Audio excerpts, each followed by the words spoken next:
안녕하십니까. 택시TV 신자환입니다.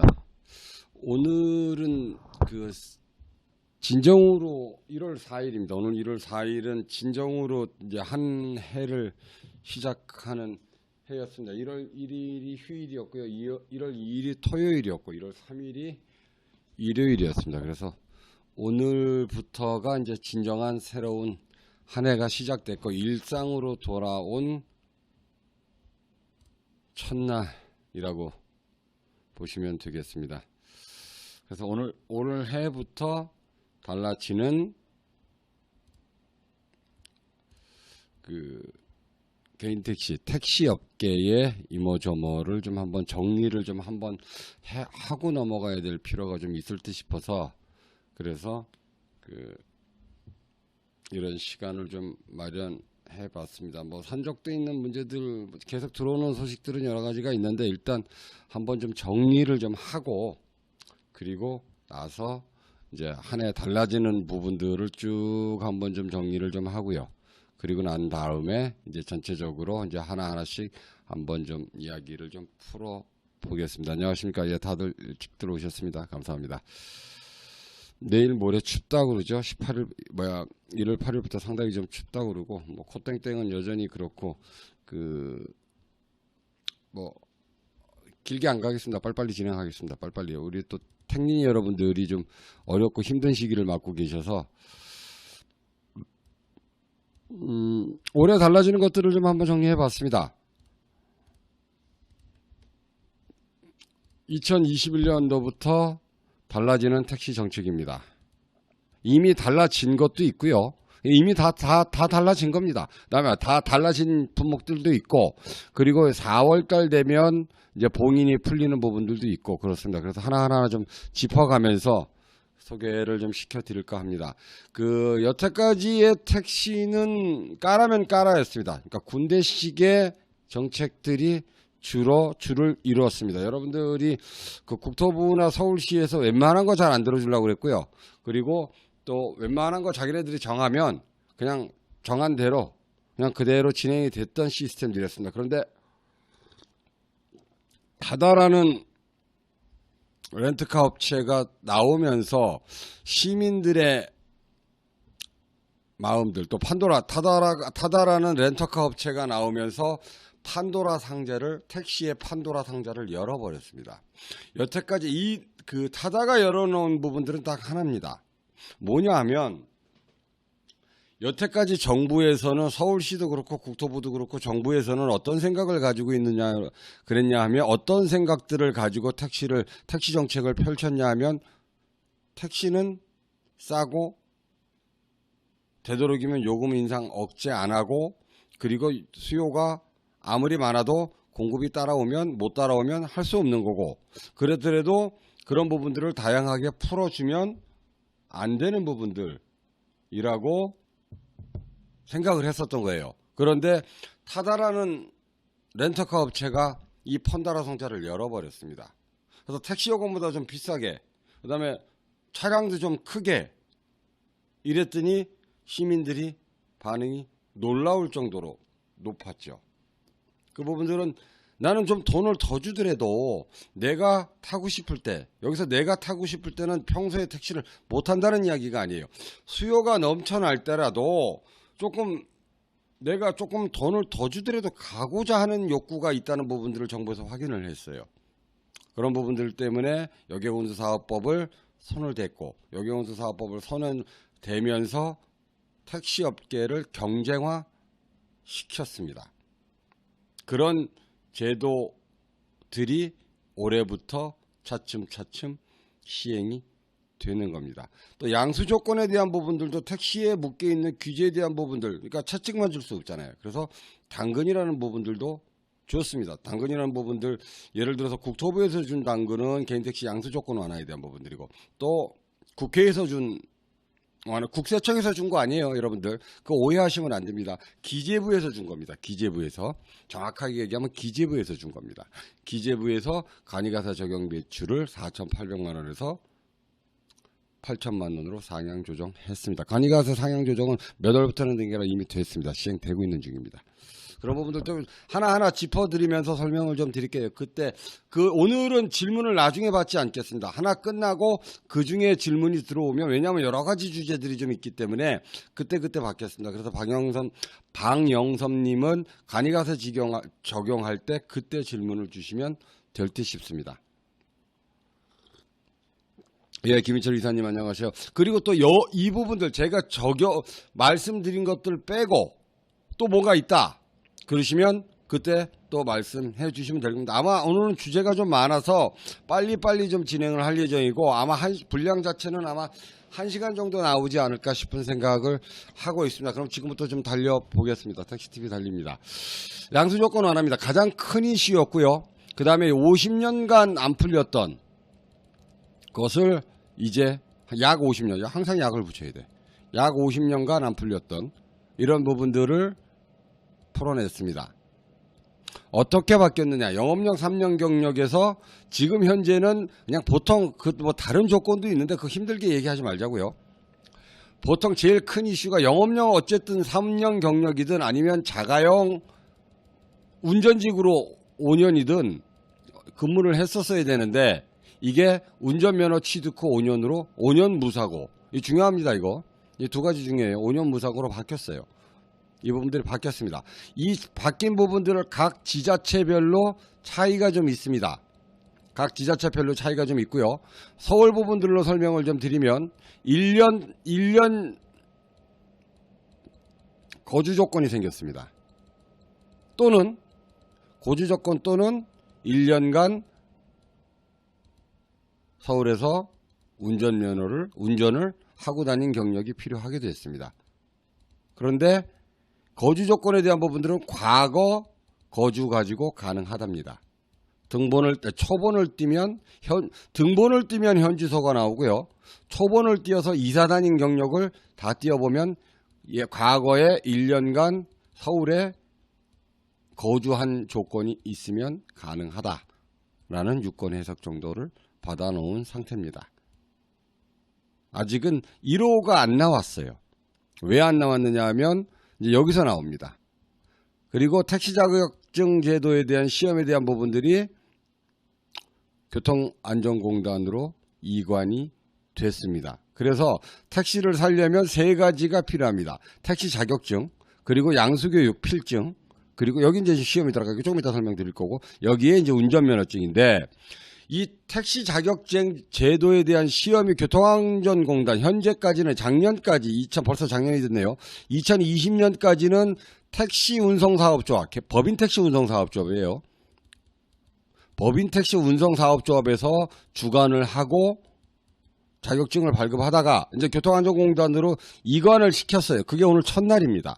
그런데 그래서 일반인들이 교통안전공단에 택시운전 자격증을 시험을 보려고 신청을 하려고 그러면 어떻게 되느냐, 이 부분들 한번 또 짚고 넘어가야 되겠죠. 그래서 제가 해봤습니다. 먼저 말씀드리면 서버가 터져 있는 상황입니다. 접속이 안 돼요. 자, 택시 운전 자격 검정에 대한 인터넷 접수죠. 안 들어가집니다. 안 들어가져요. 서버가 터져버린 거예요. 워낙 사람들이 많이 몰리는 바람에 서버가 주저앉아 있는 상태입니다. 지금 현재까지 그렇습니다. 아까 아침부터 제가 계속 제보를 좀 받았는데, 지금 현재까지도 영상을 내는 지금까지도 사이트에 연결할 수 없는 상황입니다. 이런 상황들은 지금 서버라는 부분들을 잠깐 설명드리면, 서버라는 게 무한정 넓지 않아요. 그러니까 들어올 수 있는 인원을 정해놓습니다. 서버 자체를 구축할 때 우리 서버에는 동시에 한 1000명 정도 들어올 수 있게끔 서버를 딱 구축해놨는데, 동시에 한 3000명씩 들어와 버리면 이런 결과가 벌어집니다. 이거 어떻게 해야 되느냐? 계속 클릭하고 있어야 돼요. 들어갈 때까지. 그런 부분들이라 지금은 접수 자체가 쉽지 않은 상황입니다. 쉽지 않은 상황이에요. 서버가 무너져서 아예 주저앉았는지, 주저앉았을 경우에도 이런 경우가 생길 수 있고요. 그 다음에 적정 인원보다 워낙 많이 몰리면 서버가 감당을 못하고 부하가 걸린 상태입니다. 이런 부분들이어서 지금 현재 그 택시 운전 자격 시험 사이트는 마비가 되어 있는 상태다. 여기는 이제 마비가 되어 있는 상태다. 네, 이런 부분들까지 좀 알려드렸고, 지금 그리고 나서 이제 양수교육에 대한 부분들이 신설됐습니다. 이 양수교육에 대한 부분들은 지금 그 법인택시도 교육이 법인택시도 서울 기준입니다. 항상 제가 드리는 말씀은 서울 기준이에요. 법인택시도 지금 작년 2022년도에는 3년이었다가 2년 6개월로 줄었습니다. 2년 6개월로 줄었어요. 좀 큰 비중이 아니라 그냥 써놓지는 않았는데, 그런데 2년 6개월을 법인택시에서 마치신 분은 이 개인택시 양수교육 안 받아도 된다고 그래요. 근데 양수교육에 대한 부분들은 6개월치가 찼습니다.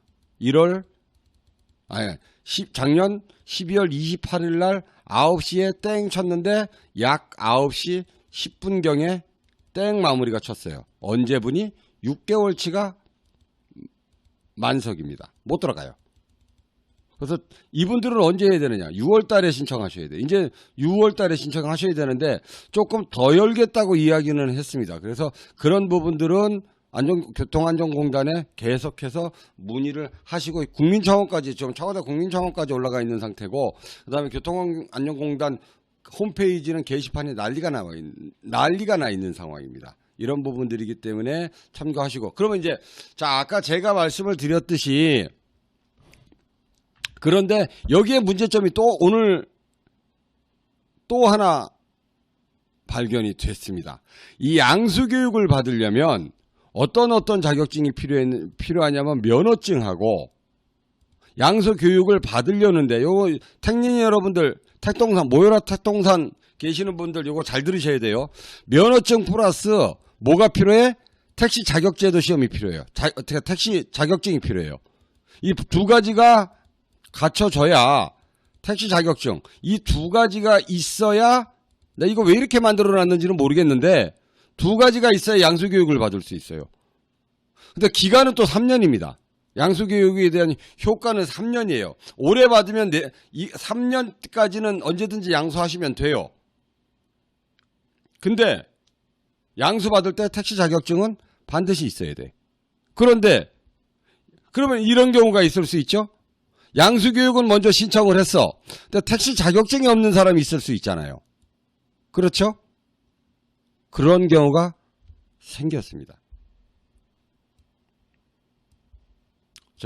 저한테 제보가 온 부분들이에요. 그대로 읽어드리겠습니다. 진 선생님, 택님이 망했습니다. 정부가 하라는 대로 다 했습니다.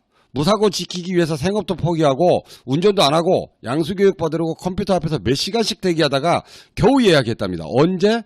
보시면 상주에 1월 11일부터 1월 15일까지 예약이 끝난 상태입니다. 예약이 돼 있다는 거 개설 승인 됐어요. 정원 60명 안에 들어오신 겁니다. 52만원도 내겠다고 납부를 하셨는지 안 하셨는지 잘 모르겠습니다만, 어쨌든 그래서 예약이 끝난 거예요. 이거 누르면 취소돼 버리는 겁니다. 이 예약이 끝나신 거예요. 1월 11일부터 15일까지. 근데 문제가 생겼어요. 어떤 문제가 생겼어요? 이제 자격증만 따면 되는데 현장 접수가 없다는 거예요. 오로지 인터넷 접수만 받고 인원은 10명이랍니다. 이분 말이 맞는지 안 맞는지는 확인이 안 돼요. 서버가 주저앉았기 때문에. 그마저도 하루 종일 서버가 터져 있죠. 이제 다 끝난 것 같아요. 1월 11일 양수교육인데 그 전에 자격증을 딸 수 있는 방법이 없다는 겁니다. 왜 일을 이렇게 하는지 답답하다고 제보가 들어왔습니다. 저도 지금 안타까워서 계속 하고 있는데 적이 없어요. 문제점은 이거지. 양수교육을 받는데 왜 택시 자격증을 필요하게끔 만드느냐고. 유효기간은 3년인데 10명 맞고 3월까지 꽉 차 있답니까? 10명 맞고, 좀 오늘은님께서 말씀해 주시기는 하루 10명이라는 거예요. 뭐 장난하나 지금? 장난치냐고. 이거 큰 장난치입니다. 그래서 오늘 김희철 이사님이 또 하나 보내주신 내용이 있어요. 시험은 이만큼 돼서 봅니다. 시험은 여기서 봐요. 구로에서도 보고 노원에서도 보고 성산에서도 보고 이렇게 쭉 뭐 경남 창원 북부 쭉 봅니다. 근데 이건 매일 4회씩 본다는 거죠. 구로에는 매주 화목일 날 보고 10명 받는다는 거야.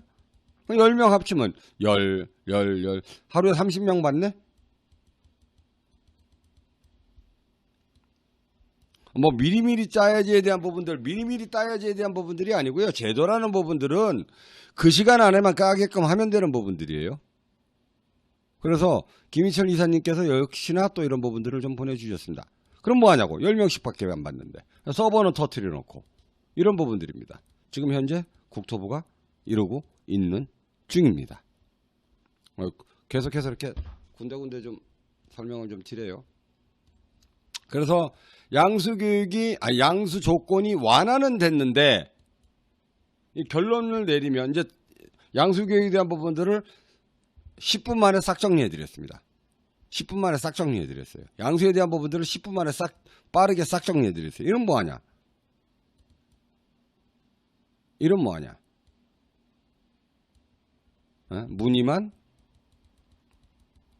무늬만 양수 조건 완화다. 사람 실용한다. 무늬만 양수 조건 완화다. 이런 부분들로 정리할 수 있습니다. 아마 차츰차츰 풀어질 겁니다. 차츰차츰 풀어질 거고, 뭐 또 차츰차츰 풀게끔 노력을 해야 될 부분들이고, 이거는 이 부분들에 대한 부분들은 우리 개인 택시 하시는 분들이 도와드릴 게 없어요. 그냥 모여라 택동산 여러분들이 스스로 투쟁하셔야 됩니다. 이거는. 네, 이건 모여라 택동산 여러분들이 뜻을 모아 힘을 모아서 하셔야 될 부분들이에요. 양수 조건 완화에 대한 부분들 10분간 싹 정리해 드렸습니다. 그럼 이제는 그 택시 하시는 분들, 예, 질문해 주셔요. 이 부분에 대해서 질문 받고 넘어가겠습니다. 이상훈님.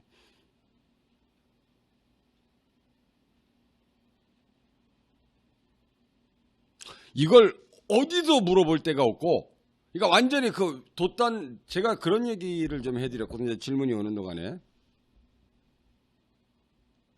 김보원님 자격증 벌써 취득해 놓고 컴퓨터 앞에서 신청했는데 이런 부분들을 빼고. 이건 지금 질문이 아니죠. 이상훈님이 하셔야 될 부분들이에요. 네, 오늘 면허증 필기 합격하셨고. 2일짜리 교육 없다고 그러는데 아직 못 들었어요. 아직 발표한 거 없습니다. 예. 질문을 치시는데 좀 오래 걸리시네요. 이게 지금 그 제도라는 게 그래요. 물론 저는 여러분들의 마음을 이해합니다. 10분. 또 이 부분들에 대한 부분들 10분 이해해요. 야, 미리미리 준비해야 되는 게 맞잖아. 니네들이 미리미리 준비 안 하는 게 잘못이잖아. 뭐 그렇게 얘기하실 분도 있고요. 아니 해놓고 했으면 이런 부분들이 했으면 이런 부분들을 시험을 보고, 그런데 정책이라는 부분들은 그렇습니다. 예를 들어서 이래요. 어떤 정책을 피면 거기서 소외받는 사람들, 또는 이런 정책을 펴놓으면 이런 부분들이 생길 수 있구나에 대한 부분들을 생각을 하고 만들어야 되거든요. 앞뒤를 바꿔놓으면 안 돼요. 그러면 양수교육일 때 왜 택시 자격증이 필요하느냐에 대한 부분들을, 양수 자격증이라는 건 내가 앞으로 양수할 건데 미리 따놓는 부분들이란 말이에요. 양수 자격증을 땄다고 해서 반드시 개인 택시가 면허가 나오는 부분들이 아니고, 또 3년간의 유예기간을 줬단 말이에요. 그러면 굳이 택시 자격증이 필요 없는 거예요. 제도 자체가 잘못된 겁니다. 이건 늦게 하시는 분들이 잘못된 게 아니고요. 제도 자체를 생각 없이 만들어 놓은 거예요. 왜 이런 현상들이 벌어지고 있느냐 하면, 이 부분들은 법인 택시에서 양수 조건 완화에 대한 부분들을 굉장히 반감을 가지고 있어요. 굉장히 반감을 가지고 있습니다. 법인 택시 내에서. 그래서 법인 택시 내에서 굉장한 반감을 가지고 있기 때문에 국토부에서 자꾸 법인 택시 눈치를 보는 겁니다. 그래서 되도록이면 꽈놓고 해주긴 해주는데 안 해줄 수 없으니까 해주긴 해주는데 뭔가를 자꾸 꽈놓는 거야. 자꾸 꽈놓는 거예요. 영업용 화물 하시는 분들 3년 이상이신 분들은 안 받으셔도 되는 걸로 알고 있어요. 근데 정확한 거는 도로교통안전공단에 물어보셔야 될 것 같습니다. 그 부분들은 아마 전화가 터져서 어디가 물어볼 데도 없을 거예요. 아마 영업용 경력 2년 6개월 계신 분들은 안 받아도 되는 걸로 알고 있어요. 예, 강정호님 모든 게 다 완료가 됐는데 6월 14일에 저분 6월 14일까지 뭐 하라는 얘기냐고. 저 동안에 운전하다가 무사고 깨지면 그때는 어떻게 해요? 누가 책임지는 거예요? 그럼 사고 안 나면 되지 않느냐? 사고가 뭐 나고 싶으나 합니까? 자전거 타가다고 인도에서 사람 들이받으면 그것도 날아가는데. 그런 부분들을 그렇게 생각한다 그러면 안 돼요. 아, 고칠 수 있는 거, 기왕이면 편하게 해줄 수 있는 건 해야지. 아, 시민들한테 누구나 여러분들 제가 그렇게, 택시 TV가 여러분들한테 보답하는 차원에서 예를 들어서 편하게 쓰실 수 있게끔 선수례를 하나 준비해 놨습니다. 그리고 위치를 안 가르쳐줘. 이런 말이 됩니까? 말도 안 되지. 그 위치는 알려드리겠는데 관악산 꼭대기다 갖다 놨어. 그럼 선수례 한번 쓰려고 관악산 꼭대기까지 올라오려는 거야? 그게 말이 돼요?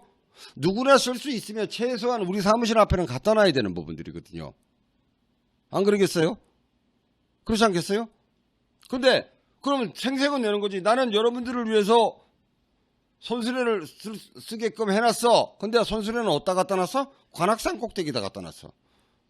그건 쓰라는 거예요? 말라는 거예요? 말도 안 되는 얘기예요. 택시 양수교육 자체가 신설이 돼서 유효기간을 3년을 줬는데 왜 굳이 먼저 따라 그러냐고. 나중에 딸 때 그리고 어차피 구청에서 택시 자격증 시험에 대한 부분들이 없으면 안 받아주잖아요. 서류 작업에서 걸러내면 되잖아. 안 그러겠어요? 다른 지방은 달라요. 최진현님 다른 지방은 다 각자 달라요. 각자 다릅니다. 다 각자 달라요. 몰라요. 그 부분들은 관할 지자체에 물어보셔야 됩니다. 3년인데도 있고 2년 6개월인데도 있고 다릅니다. 그런 부분들이기 때문에 이걸 정리하면 무늬만 양수 조건하나다. 그리고 생각하고 만들어라. 앞뒤 순서 다 바꾸고 뭐 퍼즐도 아니고. 기왕 한번 할 거면 좀 화끈하게 줘야지. 해줄 거면 좀 화끈하게 좀 해주든가. 이 불편함을 이제는 개인 택시들이 받는 게 아니고 일반인들이 받아요. 일반인들은 안 참아냅니다. 이 부분들. 일반인들은 안 참아내요. 그런 부분들이기 때문에 뭐 국토부에서 알아서 감당들 하셔요. 어쨌든 저는 그대로 소개만 시켜드릴 부분들이에요. 그리고 요거는 이제 기재부에서 했습니다. 기재부에서 정부 입법 발의안으로 정부 입법으로 여태까지 지금 요거는 이제 간이가세는 택시만 적용받는 게 아니라 모든 간이가세자들이 다 적용을 받는데 택시가 곁다리로 얹어 들어갔습니다. 곁다리로 얹어 들어갔어요. 택시가. 어떻게 얹어 들어갔느냐. 매출액 기준으로 4,800만 원이 간이가세 기준이거든요. 택시는 시작과 동시에 간이가세로 시작을 합니다. 이런 업종이 별로 없어요. 이런 업종이 별로 없습니다. 예를 들어서 체인점들, 프랜차이즈나 아니면 GSC 편의점 이런 거 하잖아요. 시작은 전부 다 일반 가세로 받아요. 그러니까 체인점들, 프랜차이즈적 업종들은 웬만하면 다 일반 가세로 시작을 합니다. 그런데 진입하자마자 간이가세로 가는 품목이 택시, 그다음에 아주 문방구 정도, 뭐 도장 가게, 뭐 이런 겁니다. 이런 것들 떡볶이 가게 이런 부분들이에요. 택시는 4,800 시작부터 간이가세로 스타트를 건다. 근데 여태까지 2020년도까지는 간이가세 기준액 자체가 4,800만 원이었어요. 그래서 4,800만 원이 도달이 딱 되면 다음 해에 6월 달쯤에 신청하라는 소리도 아니에요. 신청하라는 소리도 아니고 사업자 등록증 교환해 가라고 그럽니다. 컴퓨터에서 딱 4,800만 원 가면 그냥 일반 사업자로 돌려버려요. 그랬었는데 이제는 8천만 원으로 상향 조정됐다. 그런데 택시를 위한 방송 택시TV. 그러면 이때는 4,800만 원일 때는 일괄 신고 연매출 3천만 원은 택시의 경우에 말해요. 이거 다른 업종은 해당 안 됩니다, 여러분들. 다른 업종은 일괄 신고 안 해줘요. 조합이 있어서 해주는지 안 해주는지 잘 모르겠어요. 근데 택시는 3천만 원 미만은 조합에서 일괄 신고 해줍니다. 그냥 잊어버리고 살면 돼요. 살면 됐었어요. 3천만 원까지는. 그게 4,800만 원으로 조정이 됐습니다. 그래서 이 이야기는 택시를 하시는 경우, 이 택시를 하시는 경우 거의 전국이 동일하게 아마 조합에서 해줄 거로 알아요. 내가 카드 플러스 현금 영수증 끊어준 매출이 4,800만 원 이하다. 이러면 부가세에 대한 부분들은 신경 안 쓰셔도 된다. 단 신고는 하셔야 된다. 그렇다고 해서 조합에서 신고 대행 안 해주는데 그냥 잊어버리고 살면 안 되고요. 본인이 신고하셔야 되든가, 본인이 신고하시든가, 아니면 조합에서 일괄 신고해 주든가. 둘 중에 어쨌든 신고는 해야 돼요. 그래서 서울조합은 4,800만 원 이하의 매출자들은 일괄 신고해 줍니다. 그래서 그럼 간이 가세요, 일반 가세요, 뭐가 차이가 있어요? 나중에 이제 그 부분 간단하게 툭 치고 넘어가면, 여태까지는 간이 가세는 세금 계산 영수증을 발행을 못했습니다. 발행을 못했어요. 일반 가세는 발행하고, 그 차이가 있는 거예요. 그래서 어디에 들어갈 때 내가 세금 계산서를 택시는 못 끊어줬습니다. 일반 가세자들 빼고 간이 가세자들은. 무슨 서류를 다 제출하나요, 이유경님? 요건 지금 세금 얘기하는 거예요. 그래서 8천만 원으로 상향 조정이 됐는데, 여기서 세금에 대한 부분들이 조금 바뀝니다. 예전에는 이게 그러니까 세법에 대한 부분들은 제가 조금 더 공부를 좀 해야 돼요. 그래서 살짝만 4,800만 원 미안, 서류 제출 안 하셔도 돼요. 티머니로 자동으로 찍혀 나갑니다. 티머니에서 알아서 정리를 해서 4,800 밑으로는 보내줘요. 현금은 거의 안 잡아, 거의 안 잡아요. 네. 그런데 이게 4,800만 원으로 올리면서 세상에 공짜는 있다 없다? 없다. 여태까지는 2% 공제였어.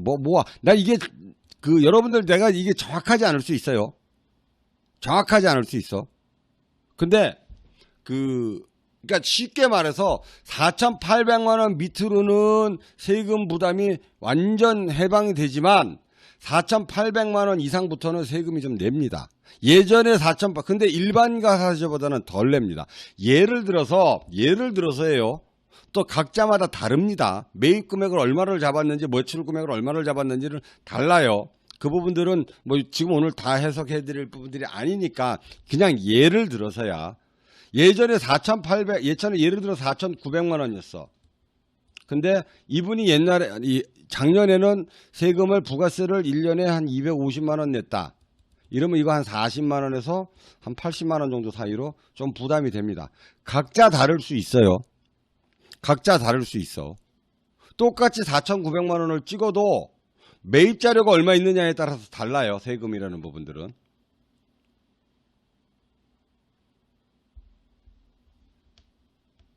그건 이상호님 누가 그래요? 강동지부 누가 그래요? 날려보라 그러셔야죠. 그럼 날리라 그러면 되잖아요. 그러면 되겠네. 날리라 그러면 되겠네요. 그러면 지부장도 다 그만둬야 돼. 지부장 택시 가지고 있죠. 그리고 조합에서 판공비 받잖아. 420만 원. 그 다음에 저기서 받잖아. 판공비 만약에 수입이 아니에요. 그거는 판공비예요. 그럼 판공비 420만 원에 대한 증빙 내용 다 해야죠. 안 하면 업무상 횡령이지. 그리고 우리 조합에는 직책자 여러분들이 있어요. 이사장 면허 반납, 당선되면 면허 반납입니다. 반납이 아예 반납이 아니라 영치 맡겨놓는 거야. 반납은 아예 그냥 줘버리는 거고. 예.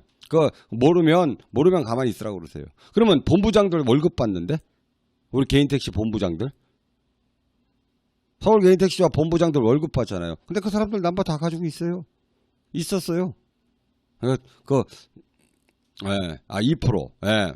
그래서 어쨌든 조금 일반 과세보다는 세부담이 낮아졌다. 하지만 예전에 간이가세 세금만 크는 것보다는 더 낸다. 이렇게 보시면 정리하시면 될 것 같아요. 이 부분들은. 유튜브에 사업자가 어디 있어요, 김부원님. 유튜브 그리고 사업자 2개 10개 있어도 안 잡아가. 안 뺏어가. 걱정하지 말아요. 10개 있어도 안 뺏어가요. 10개 있어도 안 뺏어가요.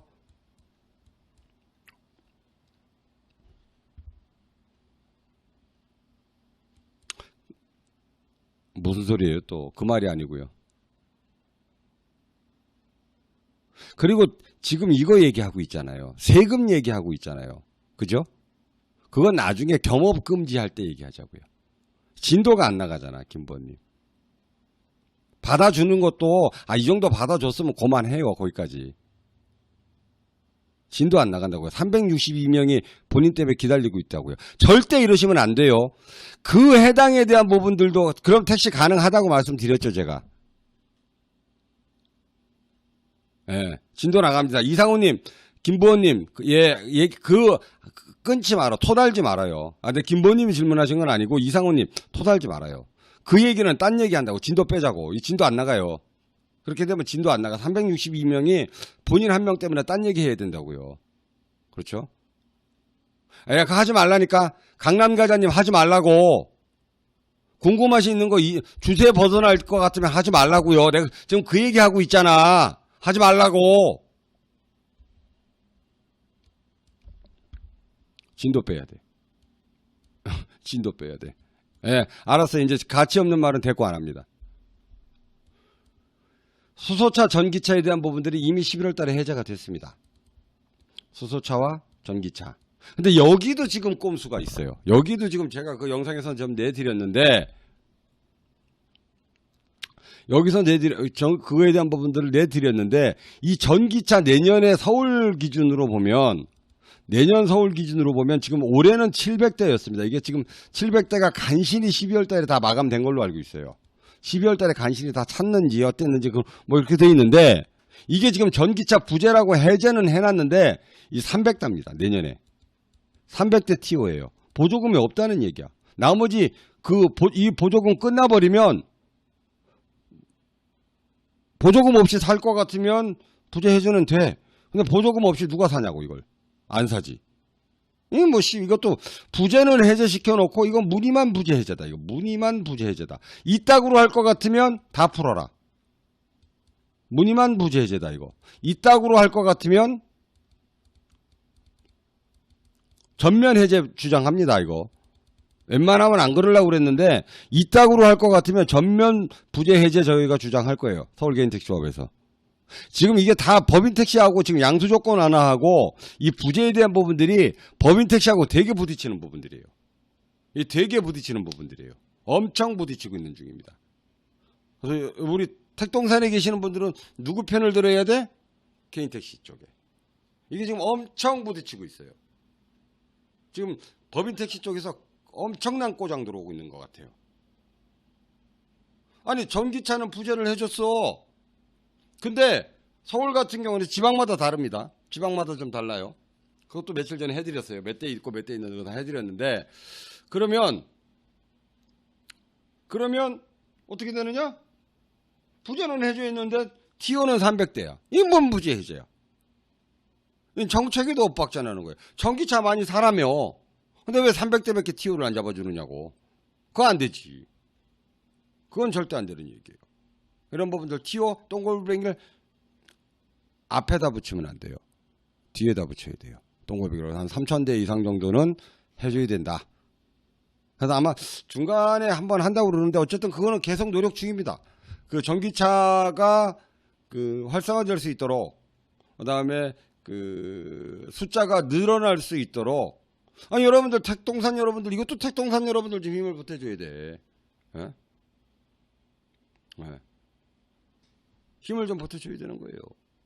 그래야 진정한 전기차에 대한 부재 해제, 또 시민들이 많이 탈 수 있도록, 예, 그렇게 보시면 될 부분들이고, 전기차 부재 해도 됐고, 그 다음에 이제 여태까지는 이제 제도적인 부분들이라면, 이제 미터기에 대한 부분들이 이제 엄청나게 변화가 됩니다. 중형 택시 중에 가맹 택시, 이제 중형 택시, 대한민국의 택시가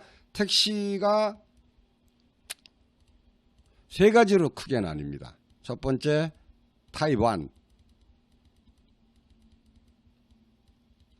타임이 아닙니다. 타입입니다. 렌터카 택시예요. 이거 자꾸 어려운 말 쓰지 마, 니들. 그냥 렌터카 택시라고 그래. 마음 편하게. 11인승 이하. 연료 상관없어. 디젤 돼. 휘발유 돼. 다 됩니다. 소나타 돼. 다 돼요. 다 됩니다. 타입 1, 타입 2. 이게 없는 거 새로 생긴 거예요. 가맹형 택시. 둘이 대가리 터지게 싸워라 이거지. 둘이 박 터지게 싸워봐라 이거예요. 여기에 기존에 있던 거는 어디에 있느냐? 여기에 가깝습니다. 기존에 있던 거는 중개가 아니라고 그러더라고 이게. 우리가 지금 기존에 여러분들이 많이 봤던 택시는 여기에 가깝습니다. 중개형 택시.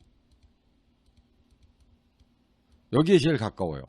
여기에 제일 가까웠는데 이거와 이거를 허용시킨 거예요. 여기 이제 별개로 뭐 고급 택시도 있었고 그다음에 뭐 모범 택시도 있었고 뭐 여러 가지가 있었는데 그건 택시 종류고 거의 대부분 이제 중개형 택시에 대한 부분들이었는데 이걸 아예 본격적으로 가맹형 택시로 별도의 항목을 만들어 줬어요. 그럼 별도의 항목에 대한 부분들이 달라진 게 뭐냐? 외관이 변합니다. 외관이. 옛날에는 택시는 다 똑같은 택시였어. 외관이 변해요. 어떻게? 뭐 요즘은 뭐 이렇게 우버 이렇게 막 이런 표시도 있고 카카오 티블로 이렇게 해서 노란색. 그 다음에 반반 택시 초록색. 그죠? 많이 보셨죠? 타다 옆에 타다 이렇게 해서. 이게 다 타입 2예요. 이게 다 타입 2입니다. 우버 노란색.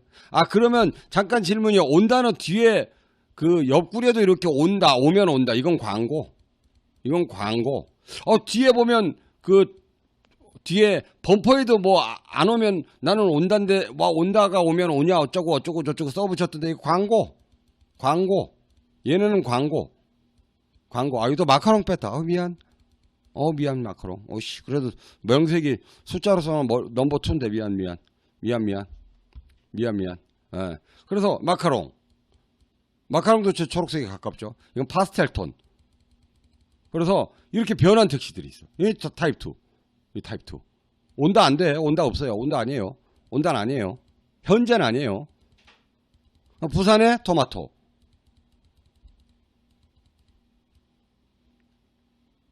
이 차이가 뭐냐? 외관이 변했습니다. 외관이 가등도 막 어떤 놈은 이렇게 세워 있고 어떤 놈은 이렇게 서 있고 뭐 이런 것만 막 변했잖아요. 이것만 변해. 이거 변했냐? 이것만 변했냐? 아니지. 수요가 많으면 가맹 택시의 가장 특징은 그거예요. 두 가지로 꼽는다 그러면 수요가 많을 때 탄력 요금제 가능한다. 단 콜로만 가능하다. 렌터카 택시 특징 뭐 이런 거 내가 굳이 알 필요 없어. 뭐가 나올지 몰라요. 렌터카 택시는 어디로 뜰지 몰라요. 얘는 뭐가 나올지 몰라요. 뭐가 나올지 몰라. 이건 나와봐야 알아. 이건 나와봐야 알아요. 하나 나왔어요. 하나 나왔어. 뭐 이상한 거 하나 나와갖고 뭐 한다는데 어쨌든 뭐 낮에는 이거 주중에는 렌터카 택시로 쓰고 주말에는 뭐 빌려주는 뭐 이런 형태로 하나 나왔는데 내 이름도 좀 잊어버렸어요. 이름도 잊어버렸는데 이거 어쨌든 하나 나왔고 가맹형 택시에 대한 가장 큰 변화는 탄력 요금제예요. 예전에는 2020년도 아직까지도 그렇게 해서 그 중개형 택시 일반 중형 택시가 정해진 요금 이외에는 못 받게 돼 있었는데 올 4월부터 바뀝니다. 그래서 손님이 많으면 좀 더 받고 손님이 없으면 좀 덜 받을지 안 받을지는 모르겠어. 근데 난 되도록이면 덜 안 받았으면 좋겠어. 이게 가능해져요. 이게 가장 큰 변화예요. 엄청난 변화지. 실질적인 요금 인상의 효과가 나옵니다. 실질적인 요금 현상의 효과가 나와요. 강남역에서 신림동 가는데 언놈은 10,000원 받고 가고 언놈은 14,000원 받고 가고가 나옵니다. 단 이 부분들은 콜로만 불렀을 때 적용이 됩니다. 콜로만 불렀을 때. 왜? 콜로 부르면 앱상으로 부르면 손님도 동의하고 기사도 동의하기 때문에 가능한데 길에서 쫄쫄 가고 있는데 탄력이 딱 예를 들어서 120%가 딱 붙었어요. 1.2배가 붙었어. 그래서 10,000원 가는 요금 12,000원 받아도 돼 이러고 붙었는데 그리고 탄력이 있는데 엄멈 코를 끄고 있었네? 몰랐네? 근데 이 탄력 받는 요금 차네? 뻘뻘뻘 그래서 어이 택시 이러면 이 사람은 어떻게 가야 되느냐? 그 탄력 안 받는 그냥 그 메다 요금으로만 가야 됩니다. 메다역으로만 가야 돼요. 그래서 가맹택시의 특징은 앱으로 정해지는데 요금이 왔다 갔다. 나는 웬만하면 올라가는 것만 원합니다. 내려가는 걸 있을 수도 있다 그러는데, 예. 이런 부분들이에요. N미터기로 바꿀 수도 아니야. N미터기는 다 바꿀 수는 없어요. 가맹택시는 다 N미터기로 가죠. 근데 일반 주행미터기는 없어지느냐? 안 없어집니다. 예, 파파 차례 작동 있다 하라니까, 이우경님. 아, 이건 또 여기에 되네. 예, 요번에 해당되네요. 주행미터기에 대한 부분들은 안 없어집니다. 안 없어져요. 왜 안 없어지느냐? 길방 손님들은, 길방은 그냥 주행미터기, 우리 디지털 미터기 있잖아요. 여러분들 지금 그냥 이런 거 그냥 현미터기. 아, 이 어려운 거 써. 현미터기. 현미터기가 그대로 적용이 됩니다. 그렇기 때문에 그런 부분들은 주행미터기가 사라지지 않습니다. 그래서 길방은 현미터기로 계산한다. N미터기는 콜용이다. 이렇게 보시면 돼요. 그래서 택시는 길방도 해야 되기 때문에 디지털 미터기는 없어지지 않는다. 모르죠. 향후에 복합으로 갈 수는 있어요. 디지털 미터기가 앱으로 들어갈 수는 있겠어요. 근데 아직까지는 제가 볼 때는 아직까지는 그래요. 아직까지는 미터기가 어떻게 될지는 잘 모르겠어요. 그 부분들은. 근데 일단 내 차에 달려있는, 택시에 달려있는 디지털 미터기들은 사라지지 않는다. 그런 부분들. 예, 채팅방에서 열심히 싸우고 돌고 계십니다. 우리 택시 그 특징이에요. 맨날 싸워. 예. 그리고 이제 마지막입니다. 렌터카 택시의 합법화. 아까 여기서에 대한 부분들, 이제 못 보던 밑도 끝도 없는 택시가 나와요. 여기도 이슈는 두 개가 있습니다. 렌터카 택시의 합법화에 대한 이슈는 지금 한 가지가 있어요. 뭐가 있느냐 하면 지금 연합회 측에서는 이건 또 연합회, 그다음에 그러니까 연합회를 플러스 개인택시 연합회하고 그다음에 4개 단체가 공통이에요. 야, 노란색을 해. 노란색으로. 렌터카. 여태까지 렌터카 색깔은 뭐예요? 렌터카는 남바가 하얀색이잖아. 하얀색이고 하, 허, 호 이렇게 돼 있거든요. 근데 이것도 노란색으로 해야 돼. 색깔로. 그래서 구분되게끔. 그래야 니들 몇 대 돌아다니는지 알지. 아주 바람직하고 잘 싸우고 있어. 근데 연합회가 딴 데는 신경 안 쓰고 있어. 양수 조건이라든가 이런 부분들은 아주 힘을 못 쓰고 있어요. 바보짓 하고 있어요. 힘이 없어서 그러는 건가? 에? 그런 부분들이고, 그런 부분들 참조하시면 되고, 우리 택시는 제가 맨날 얘기했죠. 3명 모이면 무조건 싸웁니다. 무조건 싸워요. 그래서 이제 신경도 안 씁니다. 서로 간에 싸우는 부분들. 예. 그러면 이 가맹택시나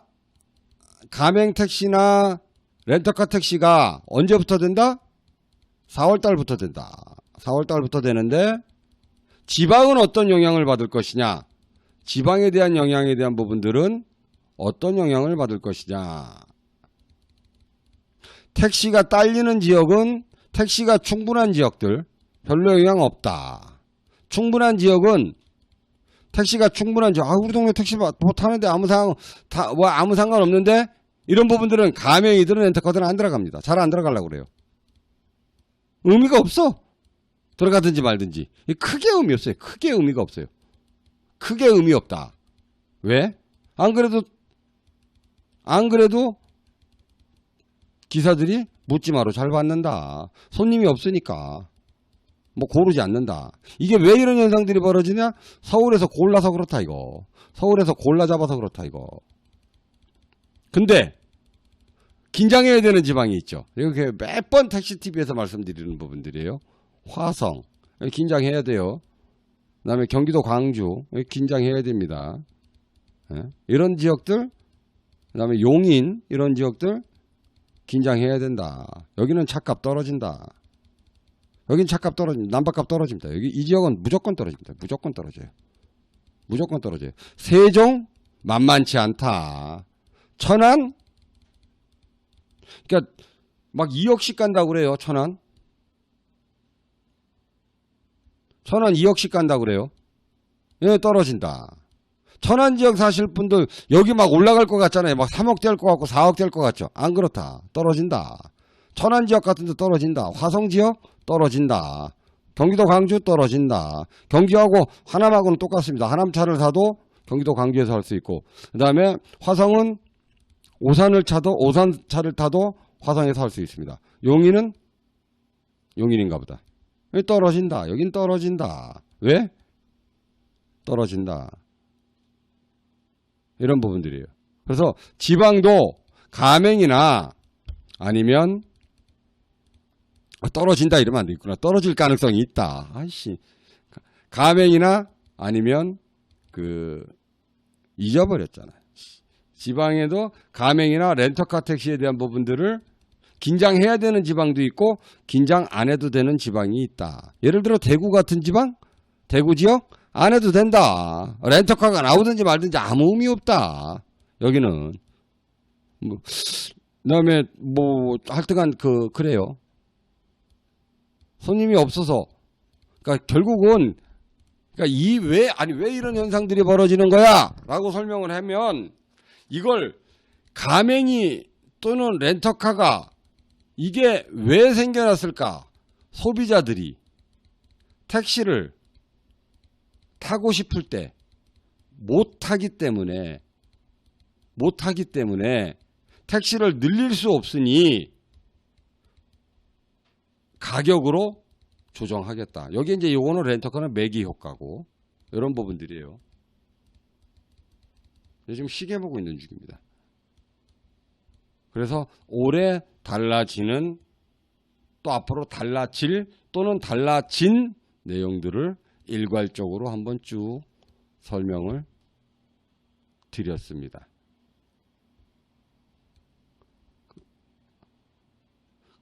하루 이틀 싸우는 거 아니니까 너무 열내지 말아요. 우리가 하루 이틀이야. 나는 이제 싸우는 게 놀랍지도 않아. 우리는 스페이스님 지금 싸우고 있는 게 저게 여러분들 모여라 택동산 여러분들은 택동산 여러분들은 그럴 거예요. 개인 택시하고 법인 택시하고 싸우는 거야. 이렇게 생각하죠? 아니에요. 아니야. 법인 택시끼리 모아놓잖아요? 또 싸워요. 이 3명 있잖아? 그럼 편갈라서 2대1로 싸워. 그럼 개인 택시 안 그러냐? 개인 택시도 마찬가지야. 3명 모이잖아? 그러면 여기서 또 싸워. 그러니까 저거는 법인 택시 대 개인 택시 싸움이 아니에요. 택시 하는 사람들은 모이면 싸워 그냥. 왜 싸우는지 나도 잘 몰라. 그냥 싸워. 그런 부분들이기 때문에 와 법인 택시하고 개인 택시하고 사이가 안 좋은가 보다. 아니야.